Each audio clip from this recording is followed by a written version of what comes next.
अब जब हम त्रिकुटी पर पहुंचेंगे, वहां पर ये काल भगवान का एक स्थान है। वहां पर एक धर्मराय नाम से बैठा है, जो इसका लेखाकार है, काल का अकाउंटेंट है। तो जब हम त्रिकुटी पर जाने से पहले ब्रह्मा विष्णु महेश के इन कमलों में से, इनके लोकों में से होकर जाना पड़ेगा। देखो पुण्यात्मा भोली आत्मा क्या कहते हैं, जो नकली संतों के अनुयायी हैं, वो ये कहते हैं कि जाना एक स्थान पर है, रास्ते न्यारे न्यारे। ये भी उनकी छोरी गलत है। रास्ता भी एक है और जाना भी एक स्थान पर है। जैसे हमने ये जीव इस शरीर के अंदर है, इस शरीर के अंदर जो जीव है, इसको इन कमलों के अंदर से होकर गुजर कर जाना पड़ेगा, और कोई तरीका नहीं है, कोई रास्ता ही नहीं है। और ये सबका एक है, ना हिंदू में भिन्न है, ना मुसलमान में भिन्न है, ना सिख में भिन्न, ना ईसाई में भिन्न, ना बहन में भिन्न, ना भाई में भिन्न। तो हमने इन कमलों के अंदर से गुजरकर जाना है और त्रिकुटी पर पहुंचना है। तो इन कमलों के अंदर से हम जाएंगे तो इनका नो ड्यू सर्टिफिकेट हम लेते हुए जाएंगे, तो हम त्रिकुटी पहुंच जाएंगे। त्रिकुटी पर जाकर के फिर कौन मिलेगा आपको? ये दास मिलेगा, परमात्मा मिलेगा इस दास के रूप में, आपके गुरु के रूप में। और वहां फिर आपका हिसाब कराएगा इस काल से। न यू डांडी मार जाएगा, वहां पर डांडी मतलब हेरा फेरी नहीं करेगा। वहां क्या लालच लोभ दिखाए जाएंगे? जो आपने कर्जा उतार दिया ब्रह्मा विष्णु महेश का, यह मंत्र जाप करके, जो आपको प्रथम मंत्र दिया जाता है, उसके बाद भी आपका ढेर सारा धन बच जाएगा, इतना बहुत गणा धन का मतलब ये कमाई बच जाएगी। वहां आपको लालच दिया जाएगा कि देख आपकी इतनी कमाई है, इतने वर्ष तक ब्रह्मा के लोक में ऐसे ठाठ करेगा, वहां ऐसा महादेव बनेगा, वहां पर इंद्र बन जाएगा, ऐसे ठाठ करेगा। ये फिर वो दूसरा मंत्र आपका है विष्णु जी का, जो हम देते हैं, उसके कहते इस मंत्र की इतनी कमाई इतनी और बच रही है, इस विष्णु के लोक में तू ऐसे ठाठ करेगा, वहां बड़ा स्वर्ग बना हुआ है। फिर शिव जी का मंत्र है, दुर्गा का भी मंत्र है, यानी इतनी कमाई आपकी बनी बच रही होगी। और वहां पर फिर आपको ट्रेलर दिखाए जाएंगे, जैसे ग्राहक होते हैं ना फंसाने के लिए, नारे नारे अपने दिखाते हैं वो बिजनेसमैन दुकानदार, तो वो ट्रेलर दिखाए जाते हैं। देख उस लोक में कैसे नाच गाने हो रहे हैं, ऐसे ऐसे तेरा जो ऐसा रेस्ट हाउस है, ऐसा कमरा मिलेगा तुझे, वहां पर इतने डांस होंगे, ऐसे होंगे, ये ठाठ हो। तो ये मन तो वहां भी साथ ही होगा, मन तो वही है। तो वहां ये मन फिर आपके साथ आड़ कर जाएगा, नहीं सोचेगा थोड़े दिन घूमे वहां फिर चल पड़ा, जब यह कमाई है मेरी शेष, इसने खा पी लो इतने, या वो आगे चलने वाली रखी है जाती वह खर्च हो को नहीं। तो ये भी डंडी मारेगा अपने साथ में, आपके साथ। अगर परमात्मा यानी गुरुदेव रूप में प्रभु नहीं होंगे तो वहां भी आपके साथ गड़बड़ हो जाएगी। तो वो गड़बड़ उनके साथ होती है जो गुरु से थोड़ा बहुत विमुख हो जाते हैं, श्रद्धा पूरी रहती नहीं, और लेकिन गुरुद्रोही ना होते, उनके साथ ये डंडी ये गड़बड़ हो जाती है। फिर उनको दूसरे लोकों में भेज देते हैं। जैसे विष्णु के लोक में चला गया, उसकी कमाई इतने वह शेष बचेगी, वहां ठाठ करेगा, जब खत्म हो जाएगी वहां से उसकी मृत्यु हो जाएगी। फिर ब्रह्मा लोक में जाएगा, फिर विष्णु के लोक में, फिर गणेश जी के लोक में। वहां जब उसके सारी पूंजी जड़ लेगी, जब उसका जेब कट लेगी, फिर उसने गधे की जूनी में ठोक देगा। ये डांडी मारेगा काल। तो यहाँ परमात्मा में फिर याद दिलाता है, शिव मंडल ब्रह्मापुरी चाहे तू विष्णु लोक में हो, हमरे गुण भूले नहीं तो आन छुटाऊं। तो कितने दयालु हो भगवान। यहाँ पर ये दास आपको ज्ञान दे रहा है, उस परम पिता का भेजा हुआ एक नुमाइंदा है। और आप यहाँ गुरु को परमात्मा, यहाँ जैसे भगवान आए थे जब भी ये ज्ञान दिया करते थे, ये दास को भेज दिया अपने को, ये भी वही ज्ञान दे रहे। और ये आज आपने रिहर्सल करनी है, मान लो गुरुजी भगवान, वैसे गुरुजी भगवान नहीं आपको लगते हैं, लेकिन आपने मानना पड़ेगा। जैसे गणित के सवाल को हल करने के लिए मानना पड़ता है, मान लो मूलधन 100 रुपये, वो 100 रुपये मूलधन मानने बिना वो वास्तविक मूलधन प्राप्त नहीं हो सकता। तो गुरुदेव को आपको भगवान स्वरूप मान करके उसके अनुसार उसके साथ अपनी क्रिया करते हुए तो भगवान मानना होता है, के तरह मानना होता है, और फिर उससे आपको वो वास्तविक भगवान मिल जाएगा। तो यहाँ क्या बताते हैं कि यहाँ आप भक्ति कर रहे हो, गलती करते हो तो मैं धमकाऊंगा, आपको करड़ा करूंगा, क्योंकि मैं अध्यापक हूं, आप मेरे विद्यार्थी हो। टीचर को मालूम होता है कि उसको जो बच्चों को ताड़ता है उसका उद्देश्य गलत नहीं होता, उसका कोई द्वेष नहीं होता, केवल बच्चे का हित मध्य नजर रखता है। तो इससे क्या होता है कि कई अनजान अंदर अंदर दुख मानकर सत्संग में आना बंद कर देते हैं। वो गुरुद्रोही नहीं होते, कुछ ऐसी पुण्यात्मा होती हैं वो सत्संग छोड़ देते हैं, लेकिन गुरुद्रोही नहीं होते, छोटी मोटी बुराई सुराई भी कर लेते हैं। तो उन गेला बनती है, तो फिर वो चले जाते हैं ऊपर ऊपर जाते हैं, उनको कहते तेरी इतनी कमाई इस मंत्र की रह रही है, इतनी बन गई है, इसकी इतनी बन गई है। तो फिर हमने तो ज्ञान रहता ही नहीं, परमात्मा का हाथ ऊपर रहता नहीं, तो वो बह जाता है। तो कितने दयालु है भगवान के, जब तक हम उनसे विमुख भी हो गए और वो फिर भी हमारे लिए तड़फ रहा है। क्या याद दिलाता है, शिव मंडल ब्रह्मापुरी से विष्णु लोक में हो और हमरे गुण भूला नहीं तो अण छटाऊं। तो गुण कि वो परमात्मा के बताया करते थे, गुरुजी क्या बताते थे भगवान की महिमा, कि तुम्हारे साथ ऐसा धोखा होगा वहां पर, और जब तुम चले जाओ उस विष्णु लोक या ब्रह्मा लोक या शिव लोक में, तुम्हारी जब भी आंख खुल जावे कि हे भगवान हम तक गलत आ गए। गुरुजी तो बताया करते थे हमने 3 लोकों में रहना ही नहीं, यहाँ का कोई वस्तु सुविधा प्राप्त करनी ही नहीं, और या तो हमारे साथ धोखा हो गया। जो पुण्य आत्मा वहां रोती है, फिर ये ज्ञान आपको टिकने नहीं देगा, वहां भी याद आएगी फिर ये बातें। कहते वहां भी जब तू मुझे सच्चे दिल से याद करेगा तुझे वहां से भी छुटवा लाऊंगा। नहीं तो क्या होगा, इन सभी मंत्रों की प्रथम मंत्र के जब आपकी कमाई समाप्त हो जाएगी, फिर आपको ब्रह्मलोक में ले जाओगा युकाल। ये जो ओम का जो जाप है, इसका ब्रह्मलोक में आपको सुविधा देगा, और वहां मनमाने 1000 युग तक आप वहां रह सकते हो। इस ओम नाम की जो विधि हमने बताई, इसकी इतनी जबरदस्त कमाई आपकी बन जाएगी। उसके बाद आपको सतनाम प्राप्त हुआ है, जिसको सारनाम भी नहीं हुआ है और वो विमुख हो गया है, उसके साथ फिर रियाय बनेगी। तो उसके फिर ये दूसरा मंत्र का ओम नाम की कमाई तो ये वहां खराब करवा देगा ब्रह्मलोक में। फिर जो दूसरा मंत्र तत्व मंत्र है, इसने एक और कमाल कर रखा है कि ब्रह्मलोक में नकली सतलोक, झूठा नकली अलखलोक, अगमलोक और अनामी लोक की रचना करवा रखी है। उस दूसरे मंत्र यानी तत्व मंत्र का जो जाप है, उसकी कमाई को ये वहां खत्म करवा देता है बैठाकर। और जो कहते हैं हम सतलोक में आ गए, ये नकली संत बतावे हैं, बोला फिर सतलोक है, उस तो ऊपर बोला साडा लोक है थरा गए वही। तो वो जो झूठे लोक बना रखे ब्रह्मलोक में, काल ने इस माया से झूठी कंस्ट्रक्शन करवा रखी है, रचना करवा रखी है, तो उसको वहां खत्म करवा देते हैं। उसके बाद 84 लाख योनियों में ये डाल दिया जाता है। अब बात आ गई जिसको तीनों नाम मिल गए और जो गुरुद्रोही नहीं हुआ, गुरु विमुख हो गया। विमुख नहीं हुआ यानी उसने भक्ति छोड़ दी, आनाकानी सी करने लग गया, थोड़े जाप करे है, कभी सत्संग में आ गया कभी नहीं आया, और सार नाम तक उसको प्राप्त हो चुका है। उसके साथ क्या होगा, पार नहीं होगा वो। यहां परमात्मा का एक और लोक है, परमात्मा का एक मिनी सतलोक है।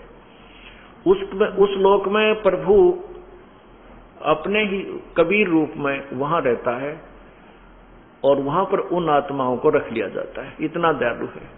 और जब कभी भक्ति युग आता है, उस समय उनको इस पृथ्वी पर जन्म देता है।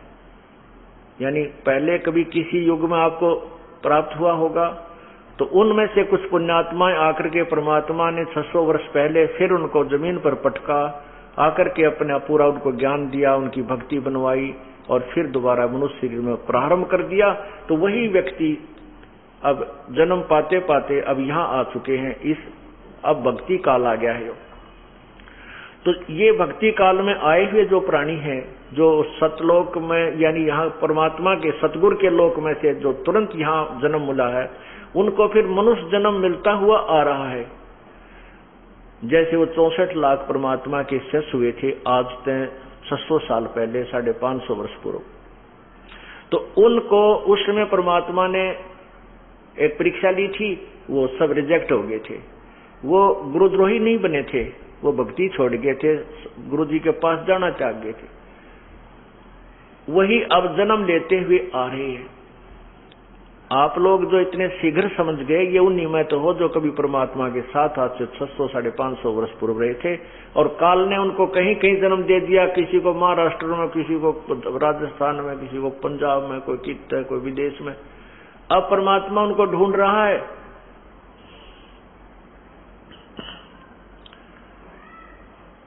आज सुबह के सत्संग में श्रोताओं ने सुना कि परमात्मा, प्रभु राम, खुदा, अल्लाह की क्या परिभाषा होती है। पवित्र गीता जी के ज्ञान के विषय में आपने संक्षिप्त सी जानकारी प्राप्त की, जिसमें गीता ज्ञान दाता ने किसी अन्य प्रभु के विषय में बताया है कि जो पूर्ण परमात्मा है, जिस भगवान की, जिस परमात्मा की साधना से जीव का पूर्ण मोक्ष संभव है, जन्म मृत्यु सदा के लिए समाप्त हो जाती है। वो परमात्मा कौन है, कैसा है, कहाँ रहता है, उसकी प्राप्ति कैसे होती है, ये जानकारी आपको इस 5 दिन के सत्संग में प्राप्त होगी। आज सुबह आप सुन रहे थे कि गीता ज्ञान दाता प्रभु ने बताया है कि वो परमात्मा परम अक्षर ब्रह्म है। उस परमात्मा की साधना, उस परमात्मा की प्राप्ति के विषय में जो तत्व ज्ञान है तथा यथार्थ भक्ति विधि है, वो तत्वदर्शी संत बताएगा। संकेत दिया है गीता जी के अध्याय नंबर 17 के मंत्र 23 में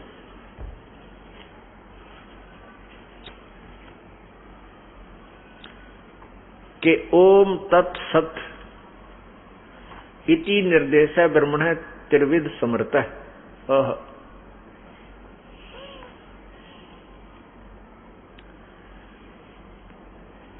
ओम तत्सत इति निर्देश ब्रह्मण त्रिविध समर्थ। ब्रह्मण माने पूर्ण परमात्मा की भक्ति के लिए ओम तत्सत इस 3 मंत्र के जाप का निर्देश है। निर्देश का अर्थ है कि नथिंग एल्स, इसके अतिरिक्त कोई और आदेश नहीं है, केवल 3 मंत्र का जाप है उस परम पिता के प्राप्ति का। ये निर्देश है। आप निर्देश से आप अच्छी तरह परिचित हैं। निर्देश किसे कहते हैं? जिसमें आदेश व दिशा दोनों ही दी जाती है।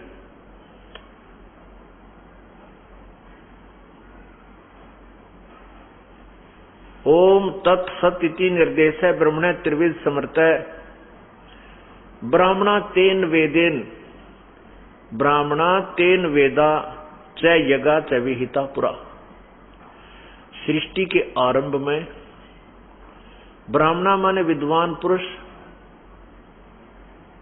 तत्वदर्शी संत, इसी ज्ञान के आधार पर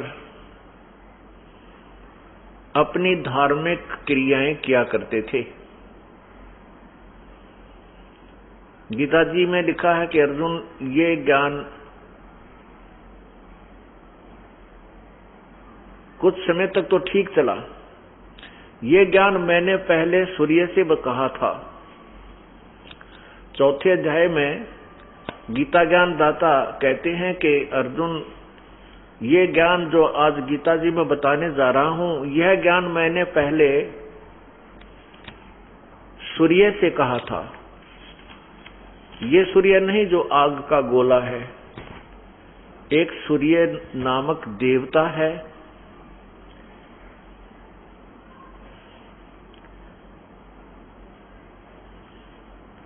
और सूर्य ने, मैंने इस अविनाशी योग को सूर्य से कहा था और सूर्य ने मनु से कहा। मनु ने अपने पुत्र राजा इक्ष्वाकु से कहा। गीता जी के अध्याय नंबर 4 के मंत्र 1, 2 और 3 में, हे पुरुषोत्तम अर्जुन, हे परंतम अर्जुन, इस प्रकार परंपरा से प्राप्त इस योग को राज ऋषियों ने जाना। वह योग बहुत काल से इस पृथ्वी लोक में लुप्त प्राय हो गया था।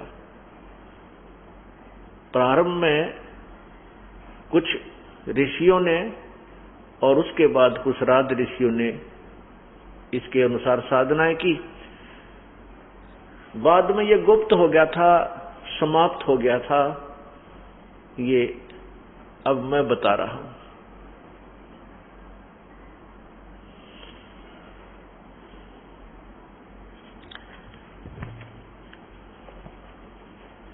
इसी गीता अध्याय नंबर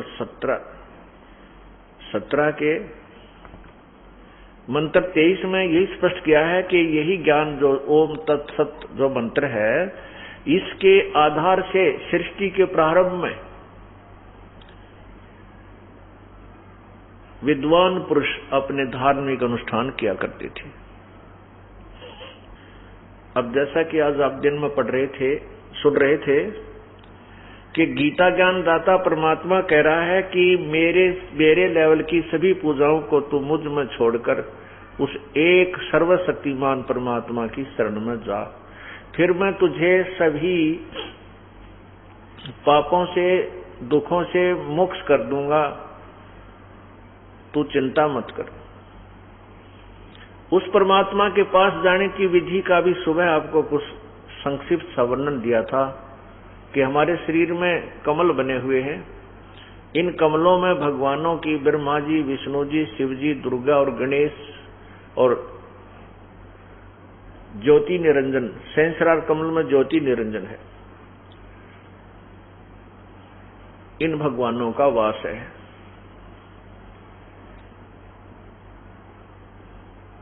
अब जैसा कि आज सुबह आपको बताया था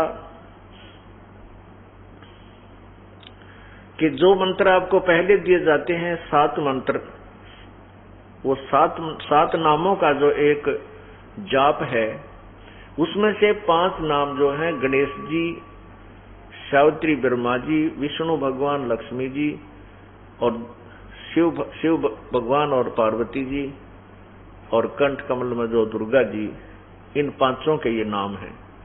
इनकी कमाई करके हम यहां से आगे चलेंगे और इस कमाई के पूरा हो जाने के बाद जो ये दास आपको मंत्र देता है, ये 5-7 प्रथम मंत्र, ये 5-7 नाम का होता है। इस प्रथम मंत्र के जाप से आप 4 महीने यदि लगातार सच्चे दिल से बगैर कोई क्रिया को भंग किए आप इसका जाप करते हो तो आप सतनाम प्राप्ति के योग्य हो जाते हो।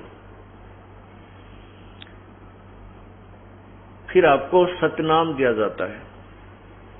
सतनाम के अंदर आपको बताया सवेरे के 2 अक्षर होते हैं, एक ओम, एक तत्। तत् ये संकेतिक है। कई संतजन ओम तत्सत ऐसा जाप रट्टा लगाने को कहते हैं, वो अज्ञानी है, उनको ज्ञान नहीं। ओम तो सीधा मंत्र है ब्रह्म का, तत् और सत ये 2 सांकेतिक मंत्र हैं। ओम और तत् मिलकर एक सतनाम बनता है, सच्चा नाम बनता है, वास्तविक मंत्र बनता है। सतनाम का अर्थ है वास्तविक नाम, सच्चा नाम, यथार्थ भक्ति का मंत्र, इसको सतनाम कहते हैं। वो सतनाम 2 अक्षर का है।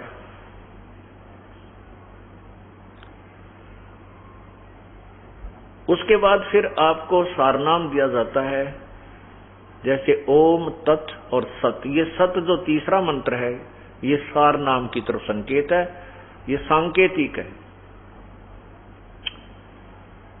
अब जैसे आपको बताया था कि आप जो प्रथम मंत्र का जाप करते हो, इनमें ब्रह्मा, विष्णु, महेश, शिव जी और गणेश जी दुर्गा जी की जो हमारे ऊपर ऋण है वो आप ऋण मुक्त हो जाते हो, शेष कमाई भी बच जाती है।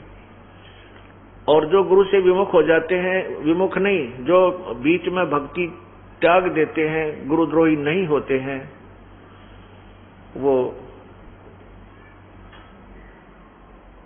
जब त्रिकुटी तक पर पहुंचते हैं, जिनको सतनाम भी प्राप्त हो जाता है, तो त्रिकुटी पर पहुंच जाते हैं, तो वहां जाकर के इनके साथ फिर एक और ठगी होती है, वो जो सुबह आपको बता दी गई थी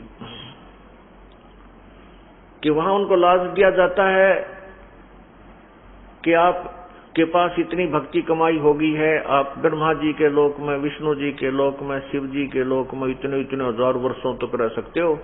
वहां पर ऐसे ऐसे ठाठ हैं, वहां ऐसे नाचने और गाने, कोई काम नहीं है, वहां सब प्रकार की सुविधाएं हैं।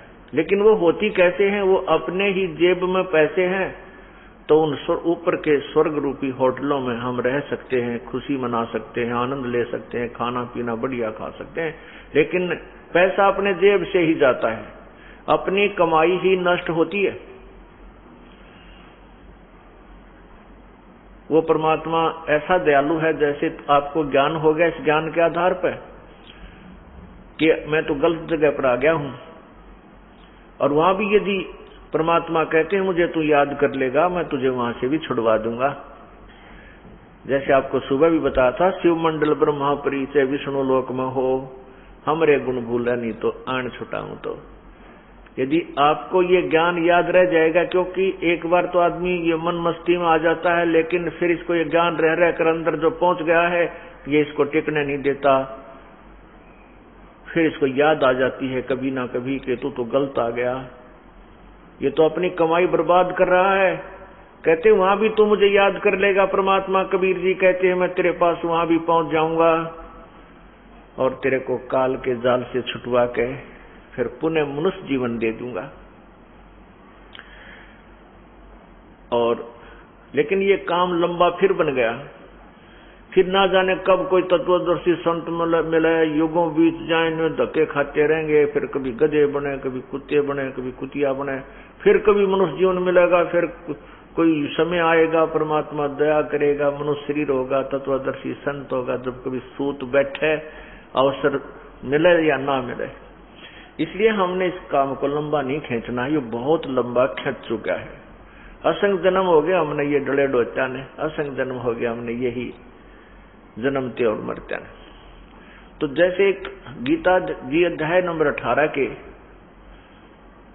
श्लोक नंबर 66 के ऊपर विवेचन चल रहा है, उसमें लिखा है कि सर्वधर्मान परित्यज्य माम एकम शरणम व्रज। ये देखिएगा पवित्र गीता जी,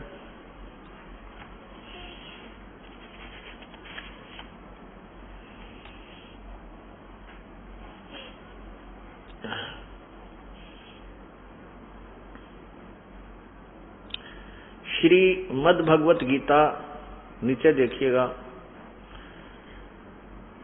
ये गीता प्रेस गोरखपुर से प्रकाशित है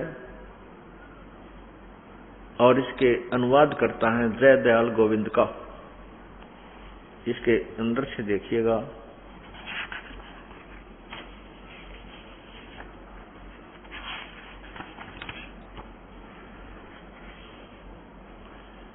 प्रकाशक एवं मुद्रक हैं गीता प्रेस गोरखपुर,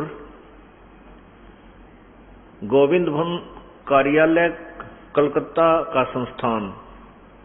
इतना आप देखिए इसके अध्याय नंबर 18 के, इधर आइएगा नीचे,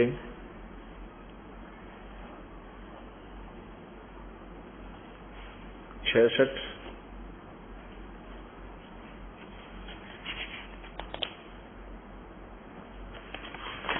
ये गीता नंबर अध्याय 18, नीचे मंत्र नंबर 66। ये इसमें क्या लिखा है? सर्वधर्मान परित्यज्य माम एकम शरणम वर्ज। ये वर्ज शब्द देखना ध्यानपूर्वक, वर्ज, यहां देखो, अहम तवा सर्व पापेभ्य मोक्ष्यामि मा शुच। मैं तुझे सभी पापों से मोक्ष कर दूंगा, तू चिंता मत कर। क्या लिखा? इन्होंने क्या अर्थ दिया है कि संपूर्ण धर्मों को अर्थात संपूर्ण कर्तव्य कर्मों को मुझ में त्याग कर केवल तू एक, मुझ में त्याग कर केवल तू एक, मुझ सर्वशक्तिमान सर्वाधार परमेश्वर की शरण में वर्ज माने आजा। ये वर्ज माने आजा शब्द लिखा है, जबकि वर्ज का अर्थ जाना होता है। ये देखिए, ये गलत अर्थ गलत कर दिया। मैं तुझे संपूर्ण पापों से मुक्त कर दूंगा, शोक मत कर, तू शोक मत कर।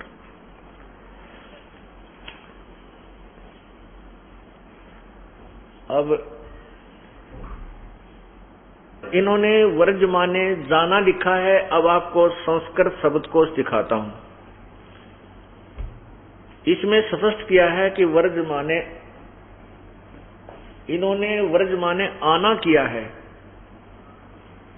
गीता प्रेस गोरखपुर से प्रकाशित गीता जी के अनुवादकर्ता ने वर्ज का अर्थ आना किया है कि तू मेरी शरण में आ जा, जबकि वर्ज का अर्थ जाना होता है। ये देखिएगा,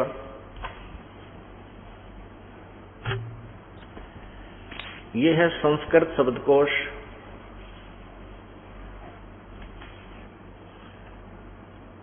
पुण्यात्माओं, ये तत्व ज्ञान इतना उलझ गया है, इसको सुलझाने के लिए, समझाने के लिए, सत्य को सत्य सिद्ध करने के लिए ढेर सारे प्रमाणों की आवश्यकता पड़ती है। संस्कृत हिंदी कोश वामन शिवराम आपटे, नीचे कहां से छपी है ये देखिएगा। मोतीलाल बनारसी दास पब्लिशर्स प्राइवेट लिमिटेड, दिल्ली से। इसके 993 पृष्ठ पर देखिएगा, ये वर्ज शब्द है। इसका अर्थ है जाना, चलना, प्रगति करना, आना नहीं है।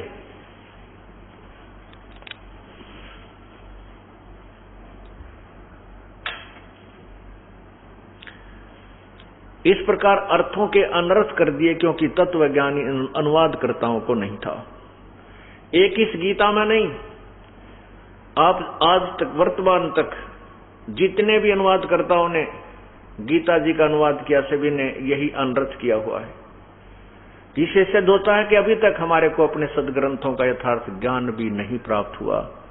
भक्ति तो हम कहां से करते, जब हमें अपने सिलेबस का ही ज्ञान हमारे तक नहीं पहुंचा तो हम पास कैसे होते, हम परिणाम परीक्षा में कैसे सफल होते। अर्थात अभी तक हम अधूरे ज्ञान पर आधारित रहे और भूत पितर स्वर्ग नरक इन्हीं चक्रों में, 84 लाख योनियों के चक्रों में हम भरमते भटकते रहे।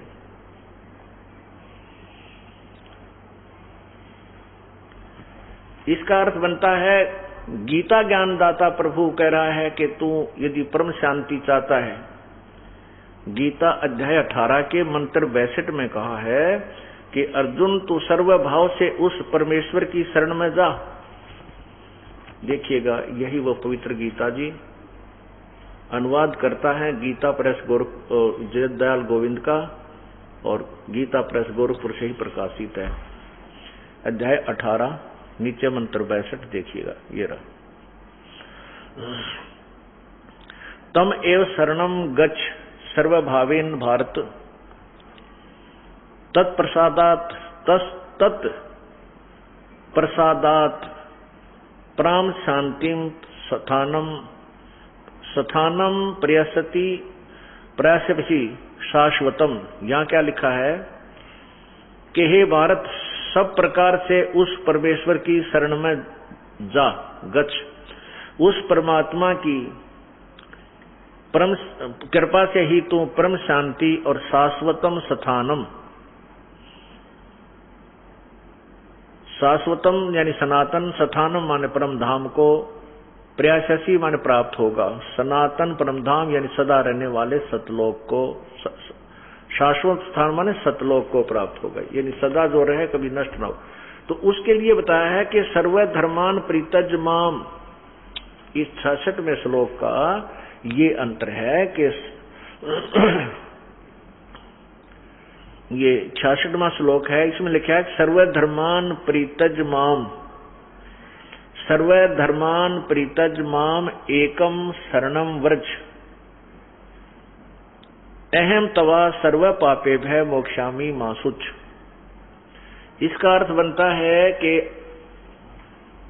गीता ज्ञान दाता प्रभु कह रहा है कि उस परमात्मा की शरण में तू जा, लेकिन वहां जाने से पहले तूने मेरे लेवल की जो भक्ति की है वो मुझे त्यागनी होगी, मेरे में छोड़ जा, फिर मैं तुझे सभी कर्मों से, सभी पाप कर्मों से मोक्ष कर दूंगा। अब हम पाप के कारण यहाँ 84 लाख योनियों में दंड भोग रहे हैं, कभी नरक में जाते हैं, हम मुक्त नहीं हो पाते। पूर्ण परमात्मा की भक्ति ना करके हम अन्य साधना करते रहे, अन्य देवताओं की पूजा करके हम स्वर्ग चले गए, महास्वर्ग अर्थात ब्रह्मलोक में चले गए, वहां अपनी पुण्य कमाई को समाप्त करके फिर 84 लाख योनियों में ये कष्ट उठाते रहे। अब परमात्मा ने हमें तत्व ज्ञान दे दिया है कि हम अब अपनी कमाई को व्यर्थ नहीं करेंगे और काल के लोक की कोई सुविधा हम प्राप्त नहीं करेंगे, इच्छा भी नहीं करेंगे। जैसे तो उसके लिए हमने क्या करना है वो विधि बता दी है कि जो ब्रह्म की साधना ओम जाप है और यहाँ की जितने भी धर्म यज्ञ आदि हम करते हैं ये ब्रह्म को दे देंगे, ये फिर हमें यहां से ऋण मुक्त कर देगा, नो ड्यू सर्टिफिकेट दे देगा। तब हम सतलो तिरकुटी से आगे, तिरकुटी पर जाकर के ये ओम नाम का जो कमाई है ये वहां दी जाएगी। वहां इस दास के रूप में परम पिता परमेश्वर कबीर जी विद्यमान होंगे, क्योंकि आप अपने गुरुदेव को प्रभु का स्वरूप मानकर, प्रभु मानकर उसके ऊपर इतने आकर्षित हो जाओगे और जहां भी वो आपको दिखाई देंगे आप एकदम दौड़ के उनके पास पहुंच जाओगे। जैसे अब आपका स्वभाव बन रहा है कि गुरुजी की जरा सी झलक आपको दिखती है, आप खड़े होकर के एडी उठा उठाकर एक टक देखते रहते हो। ये रिहर्सल आपके त्रिकुटी पर काम आवेगी जब संसार छोड़कर जाओगे। वहां देखते ही अपने गुरुदेव के आप दौड़े जाओगे, आपको फिर आपको वहां इधर उधर देखने की आवश्यकता नहीं पड़ेगी। जहां ठगी होती है आपका ध्यान ही नहीं जाएगा किसी की ओर। ये परमात्मा का और एक दाव है। त्रिकुटी के ऊपर बहुत जबरदस्त मेला लगा हुआ होता है और उस मेले में वही व्यक्ति विचलित होगा जो गुरुदेव से प्यार नहीं करता, जो गुरुदेव पर पूर्ण आश्रित नहीं है। जैसे आप सत्संग में आते हो, यहां भी एक दूसरे से यारी जोड़न में लागे रहते हो, तो फिर वो भी आपको हानि कर जाएगा, क्योंकि काल वहां पर हो सकता है आपके किसी यहाँ बने हुए मित्र के रूप में खड़ा हो जाए और आप उसके साथ साथ उस दूसरे स्थान पर जा पहुंचो। इसलिए हम परमात्मा कहते हैं गुरु को तजय बजय जो आना, ता पशुआ को फोकट जाना। दोस्ती रिश्तेदारियां तो अपने घर पे बहुत है, केवल एक परमात्मा तत्प्रसाद पश्चात गुरु जी, अन्य में आपकी आस्था नहीं होनी चाहिए। त्रिकुटी के ऊपर आपको इस दास के रूप में परमेश्वर मिलेगा, कबीर परमेश्वर जी मिलेंगे। वो फिर आपको साथ लेकर जाएंगे उस त्रिकुटी के ऊपर। ज्योति निरंजन ने एक धर्मराज इस काल ने ब्रह्म ने अपना एक वहां लेखाकार बैठा रखा है, वहां जाकर कहेंगे ले भाई हिसाब कर हमारे इस सेवक का, अपना कर लेना देना बराबर, इसके इतनी कमाई है, ये तुम्हारे ब्रह्म लेवल की ओम नाम की कमाई है यज्ञों की, ये पकड़ और कर इसका लेखा जोखा बराबर। हम फिर आगे चलते हैं। जो दूसरा मंत्र तो तत्व मंत्र है, जो वास्तविक मंत्र आपको उपदेशी को बताया जाता है, उस मंत्र की कमाई से फिर हम परब्रह्म के लोक को पार करेंगे। जो 21 7 संग ब्रह्मंडों का क्षेत्र है, जिसको पार करने में हमें इतना टैक्स देना पड़ेगा, किराया देना पड़ेगा, और जो तीसरा मंत्र सार नाम है, जो सत संकेतिक है, वो उसकी कमाई आपको सतलोक में स्थायी स्थान देगी, फिर आप कभी लौट कर नहीं आओगे। ये कई संत, उनके भक्त कहते हैं हमारे गुरुजी तो सीधे त्रिकुटी पर पहुंचा देते, हम इन कमलों में नहीं उलझते। त्रिकुटी तो उन्होंने ऐसा मान रखा जैसा बरवाड़े का बस स्टैंड हो, घूमता फिरता घूमया हो, पैदल चला जा जब चला जाए। तेरा गजब हो, कितना मिसगाइड किया हुआ है भोली आत्माओं को उन अज्ञानी संतों ने। उन ABC का भी नहीं पता, भक्ति मार्ग का लाखों और करोड़ों की संख्या में अनुयायियों को काल के जाल में फंसा दिया। अब ये ज्ञान जो हमें प्राप्त हो रहा है, ये तत्व ज्ञान है। इस तत्व ज्ञान के बिना ये जीव ज्ञान नेत्रहीन है, और जो गुरुदेव मिले थे वो भी ज्ञान नेत्रहीन थे, जो परमात्मा को निराकार बताते रहे। परमात्मा साकार है, निराकार नहीं है। वो कैसा है? वो मनुष्य सदृश है, लेकिन उसके शरीर का तेज बहुत ज्यादा है। सभी भगवान साकार हैं, जैसे आपको आज सुबह के सत्संग में बताया गया था। परमात्मा साकार है, मनुष्य सदृश शरीर युक्त है, और उसका शरीर स्वप्रकाशित है। प्रत्येक प्रभु का, जैसे सुबह बताया था, प्रत्येक प्रभु का शरीर तेजों में है, लेकिन उनके तेज में अंतर होता है। अब ये तत्व ज्ञान जब प्राप्त हो जाएगा तो हम परमात्मा की तरफ खींचे चले जाएंगे, और फिर हम विचलित नहीं होंगे, क्योंकि हमारे को यथार्थ ज्ञान हो जाएगा, और वे ऑफ वर्शिप भी हमें ओरिजिनल मिल जाएगी, पूजा की विधि भी वास्तविक मिल जाएगी।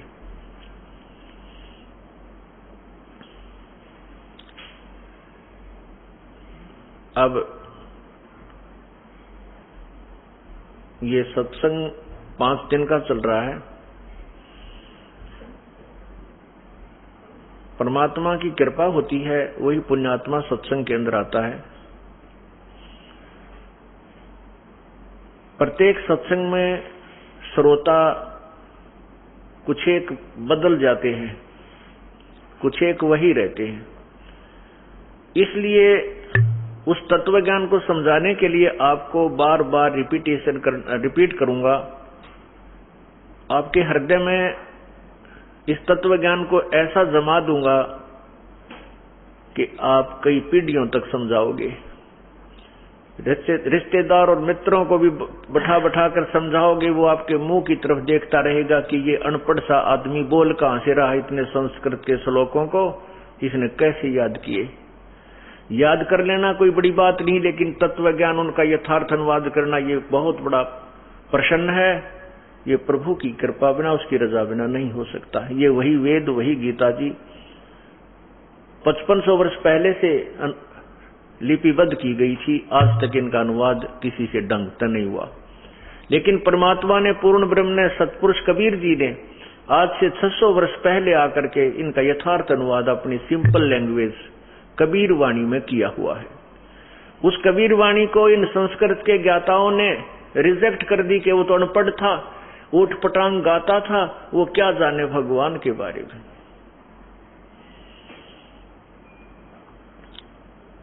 वो क्या जाने वेदों और गीता के ज्ञान को, क्योंकि वो संस्कृत नहीं पढ़ा। पुण्यात्माओं, भाषा जो है ये अलग वस्तु है, और तत्व ज्ञान ये अलग वस्तु है। जो ज्ञान आपको प्राप्त है, जैसे आप कहीं जा रहे हो, रास्ते में आपने किसी से रास्ता पूछा, आपको किसी ने साधारण भाषा में बता दिया कि आप सीधे जाइयो, सीधे जाके ओले हाथ न मुड़ जाना,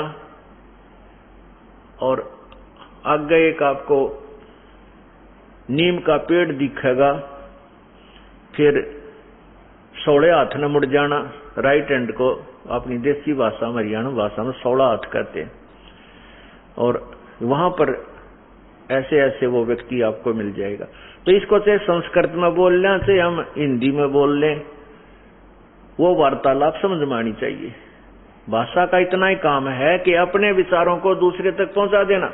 परमात्मा ने वही तत्व ज्ञान सिंपल लैंग्वेज, साधारण भाषा के अंदर, और जिसको संत भाषा कहते हैं, काव्यों के माध्यम से, लोकोक्तियों के माध्यम से, शब्दावलियों के माध्यम से हमारे को प्रदान किया था। हमने उस समय, हमारे पूर्वजों ने उस समय उन नकली ऋषियों, महर्षियों और गुरुओं के ऊपर विश्वास इसलिए कर लिया कि वो संस्कृत भाषा जानते थे, और वही संस्कृत भाषा में लिखे हुए अपने सदग्रंथ जो के तो वही ज्ञान उस सिंपल लैंग्वेज यानी साधारण भाषा कबीर वाणी में आज भी विद्यमान है, जो 550 वर्ष पहले लिपिबद्ध की गई थी।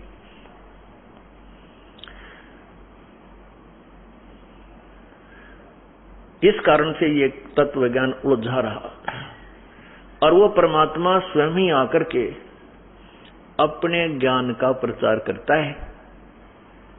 ये ऋग्वेद मंडल नंबर 9 सूक्त नंबर 95 के, सूक्त नंबर 96 के मंत्र 17 से लेकर 20 तक पूर्ण प्रमाणित किया हुआ है कि वो परमात्मा शिशु रूप धारण करता है, और शिशु रूप धारण करके जब वो प्रकट होता है तो उस समय उस परमात्मा की परवरिश कंवारी गायों से होती है। उसका दूध, कंवारी गायें अपने आप दूध देती हैं और उससे उनकी परवरिश होती है। ये व्याख्यान है ऋग्वेद मंडल नंबर 9 सूक्त नंबर 1 मंत्र नंबर 9 में।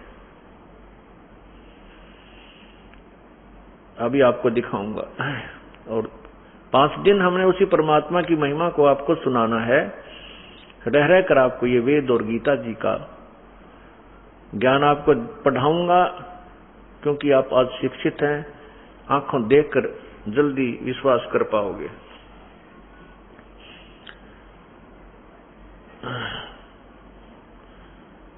उस परमात्मा ने आकर हमें ये साधारण सा ज्ञान दिया था, और इन नकली ऋषियों ने, महर्षियों ने हमें वो तत्व ज्ञान स्वीकार नहीं होने दिया। उन्होंने क्या बताया कि परमात्मा निराकार है। जो ब्रह्मा विष्णु महेश जी की पूजा करते हैं, अंत में वो भी यही कह देते हैं। उनसे कोई पूछे ना, भाई भगवान कैसा है, देखा है तूने? वो कहता है नहीं, देखा नहीं है। भगवान तो निराकार है, वो दिखाई थोड़ा ही देता है। और भगवान श्री विष्णु जी की पूजा मूर्ति बनाकर पूज रहा है, फिर भी कहता है भगवान तो निराकार है। तो विष्णु जी क्या है फिर, जिसकी तो पूजा कर रहा है? ये तो साकार है, मनुष्य सदृश है। हाथ इनके 4 भी हो सकते हैं, ये 2 भी रख सकते हैं। तो ये अधूरा ज्ञान था, इनकम्प्लीट स्पिरिचुअल नॉलेज था।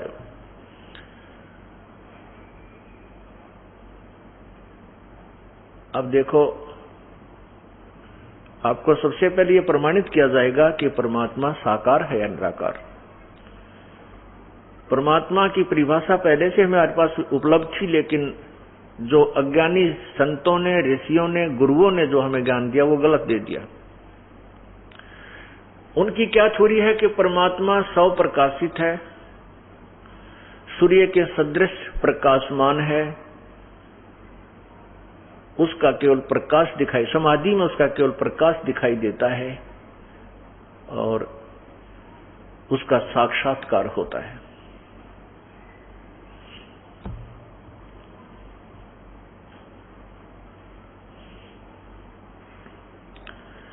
विचार कीजिए, सूर्य के सदृश जो प्रकाशमान प्रभु को बताया है, तो सूर्य से प्रकाश निकल रहा है। सूर्य निराकार नहीं है, सूर्य साकार है, सबको दिखाई देता है, एक आग का गोला है। इसी प्रकार परमात्मा का प्रकाश लिखा है हम लोगों ने। तो परमात्मा का प्रकाश है तो परमात्मा निराकार कैसे हो गया? प्रकाश, परमात्मा बिना प्रकाश वो देखा किसका? सूर्य के बिना प्रकाश देखा किसका? इन्हीं में से कुछ महर्षि कुछ संत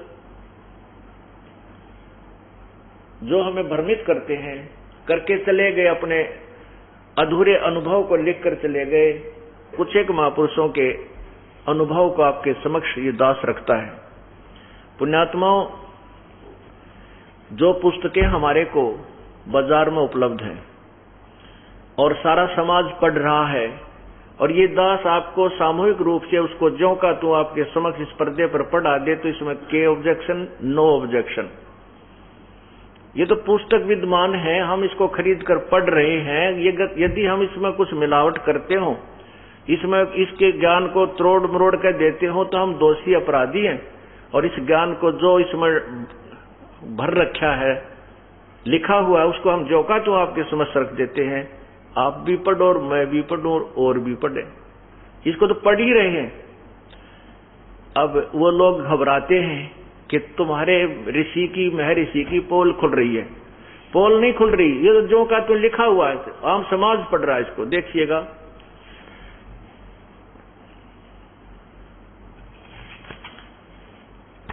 आपको दिखाते हैं महर्षि दयानंद सरस्वती द्वारा अपने अनुभव की लिखी हुई पुस्तक सत्यार्थ प्रकाश।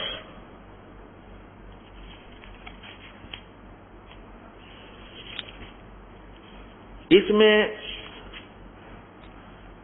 यह है सत्यार्थ प्रकाश। इस पुस्तक को आम जन खरीद कर पढ़ रहा है और ये दास भी आपको पढ़ा रहा है। देखिए सत्यार्थ प्रकाश, यह है महर्षि दयानंद सरस्वती, इसके लेखक हैं।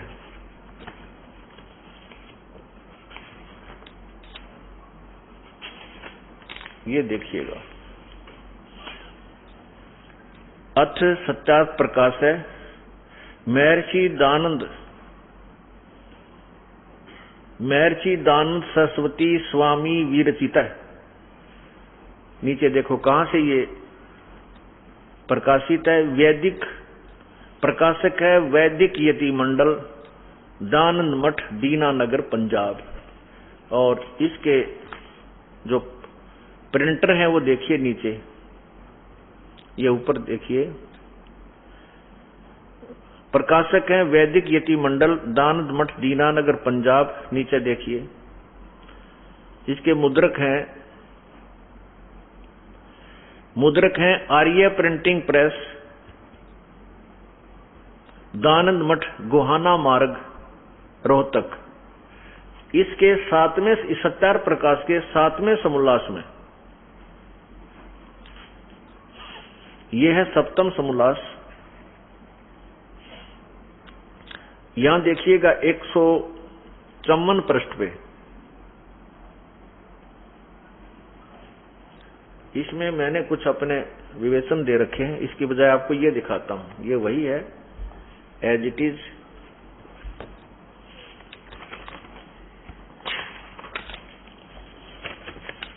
ये ज्यों का त्यों है। और इसके मुद्रक हैं आचार्य प्रिंटिंग प्रेस, दयानंद मठ, गोहाना मार्ग, रोहतक।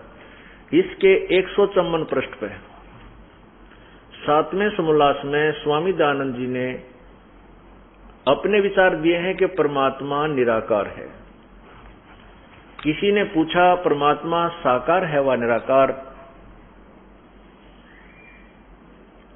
ये है 7वां समोल्लास है। और यहां देखना 154 पृष्ठ पे,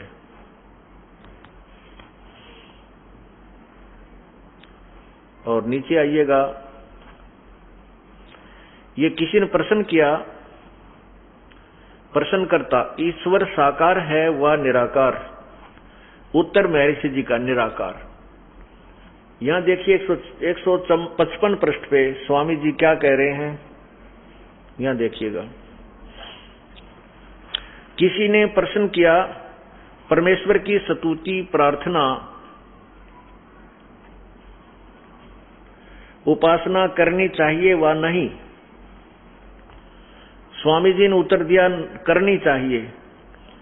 प्रश्न किया कि क्या स्तुति आदि करने से ईश्वर अपना नियम छोड़ स्तुति प्रार्थना करने वाले का पाप छुड़ा देगा?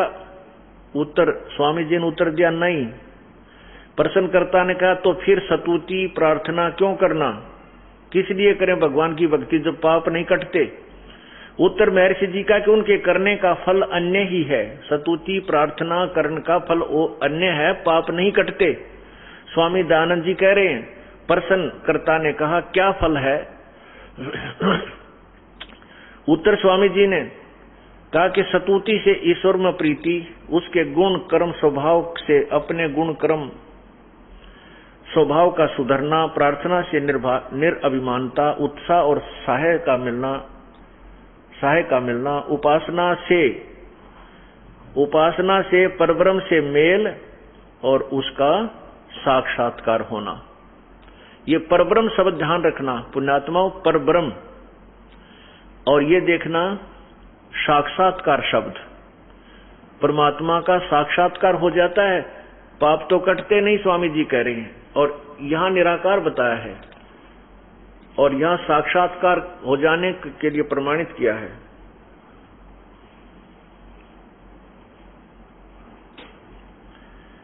अब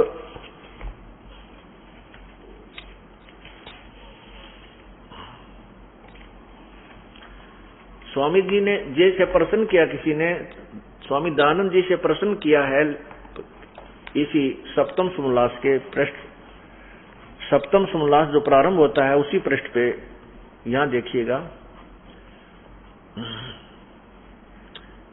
किसी ने प्रश्न किया कि वेद में ईश्वर अनेक हैं, इस बात को तुम मानते हो वा नहीं? स्वामी दयानंद जी कहते नहीं मानते, क्योंकि चारों वेदों में कहीं यह नहीं लिखा है जिससे अनेक ईश्वर सिद्ध हों, किंतु यह तो लिखा है कि ईश्वर एक है। और यहां स्वयं ही आप ही स्वामी जी कह रहे हैं कि परब्रह्म से मेल, ब्रह्म से कोई दूसरा ब्रह्म, पर ब्रह्म, दो परमात्मा तो अगले ही पृष्ठ पर सिद्ध कर दिए हैं। ब्रह्म तो ये भगवान मानते हैं कि ब्रह्म सबसे बड़ा होने के कारण प्रभु को ब्रह्म कहा जाता है। उसके नामों की व्याख्या करते हुए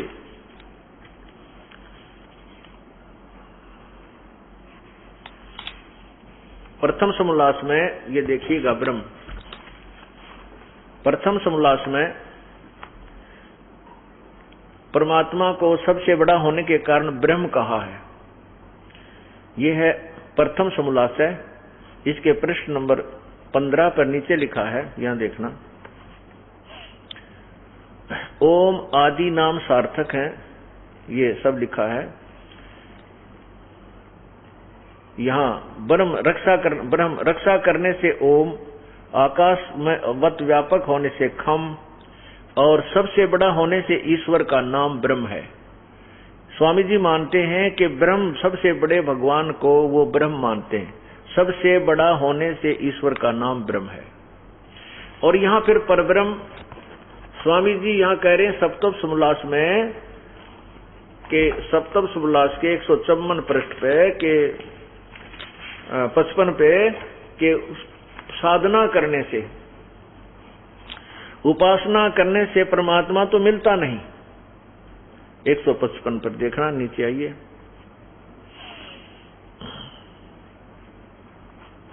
ये देखिए नीचे, स्तुति से ईश्वर में प्राप्ति, उसके गुण कर्म स्वभाव से अपने गुण कर्म का सुधरना,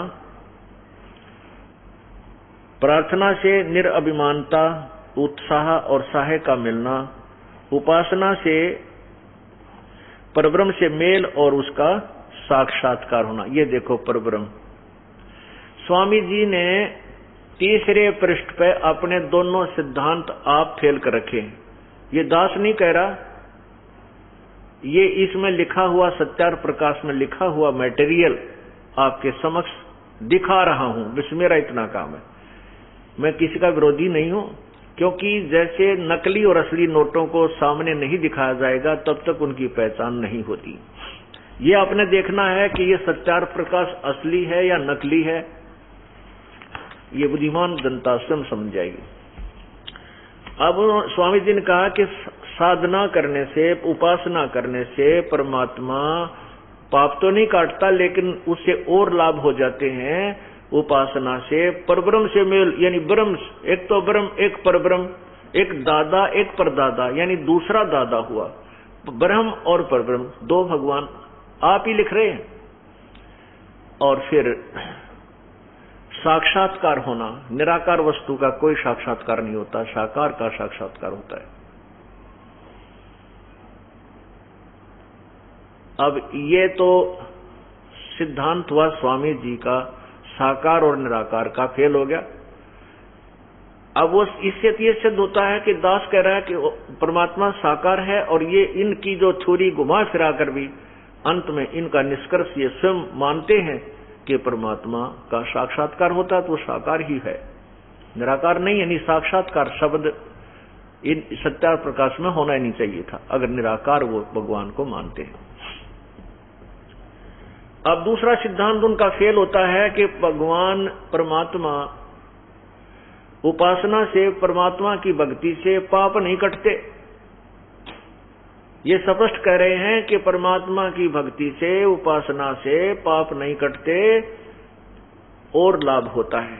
अब जैसे साबुन के गुणों में लिखा है, साबुन के गुणों में लिखा है कि साबुन कपड़े के मैल को काट देता है, नाश कर देता है, अक्षमा कर देता है, छुड़ा देता है। और कोई व्यक्ति कहता है कि साबुन लगाने से, साबुन प्रयोग करने से कपड़े के मैल नहीं कटते, कपड़ा मजबूत हो जाता है। उस व्यक्ति को आप क्या समझोगे? समझदार हो, वो कितना परिचित है साबुन से। इससे सिद्ध होता है कि उसने जीवन में कभी साबुन प्रयोग भी नहीं किया, उसने शक्ल भी नहीं देखी है साबुन की, नहीं तो इतनी व्यर्थ व्याख्या वो नहीं करता। अब कोई डॉक्टर के पास जाता है और वो वैद्य बहुत लंबा चौड़ा बोर्ड लगाए बैठा है, और रोगी जाता है और वैद्य कहता है भाई दवाई खाने से रोग तो कटेगा नहीं, पहलवान बन जाएगा। कोई बात हुई है? कोई सिद्धांत है ये? कौन जाएगा उस व्यक्ति के पास? अब यही सतीथि इस सत्यार प्रकाश के ज्ञान की है। अब वेदों में, वेदों के अंदर परमात्मा की महिमा लिखी है, उसके गुण लिखे हैं। यजुर्वेद अध्याय नंबर 8 के मंत्र 13 में स्पष्ट किया है